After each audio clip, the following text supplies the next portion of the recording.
శనివారం రోజున Punjab Kings, Delhi Capitals జట్ల మధ్య జరిగిన ఐపీఎల్ 66వ మ్యాచ్లో ఢిల్లీ జట్టు సంచలన విజయం సాధించింది. వెళ్తూ పంజాబ్ టాప్ 2 ఆశలపై నీళ్లు జల్లేసింది.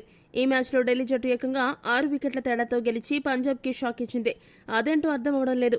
ప్లేఆఫ్స్కి క్వాలిఫై అయిన తర్వాత టాప్ స్థానంలో ఉన్న గుజరాత్, బెంగళూరు, పంజాబ్ జట్లకు ఏమైందో తెలియడం లేదు. మొదట లక్నో చేతిలో గుజరాత్ అవుట్ అవ్వగా ఆ తర్వాత హైదరాబాద్ చేతిలో బెంగళూరు జట్టు ఓడిపోయింది. ఇప్పుడు పంజాబ్ జట్టు ఢిల్లీ చేతిలో ఓటమిని చవి చూసింది.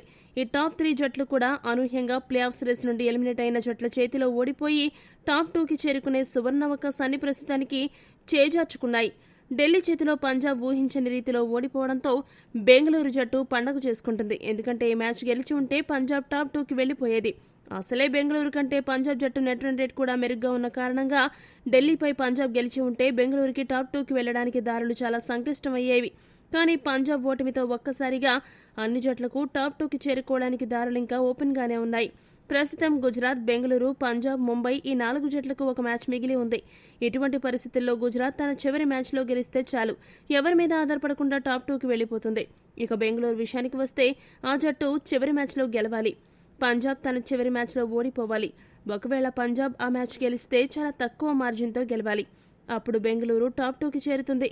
అదే పంజాబ్, ముంబై జట్ల విషయానికి వస్తే ఈ మ్యాచ్లో పంజాబ్ గెలవాలి. అదే సమయంలో బెంగళూరు జట్టు చివరి మ్యాచ్లో ఓడిపోవాలి. అప్పుడే పంజాబ్ టాప్ 2కి వెళ్తుంది.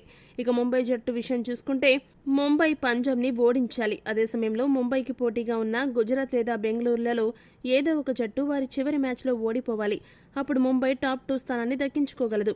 అదే పంజాబ్ చేతిలో ముంబై ఓడిపోతే మాత్రం ముంబై టాప్ 4తో సరిపెట్టుకోవాల్సి ఉంటుంది. అలా టాప్ స్థానాల్లో ఉన్న జట్లు అనూహ్యంగా ఓడిపోతూ టాప్ 2 స్థానానికి ఎవరు చేరుతారనే ఉత్కంఠని రోజురోజుకు పెంచుతున్నాయి.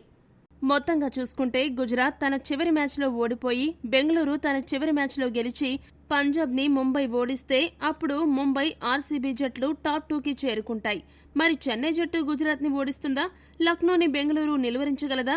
ఏ 2 జట్లు టాప్ 2కి చేరుతాయో కామెంట్ చేయండి.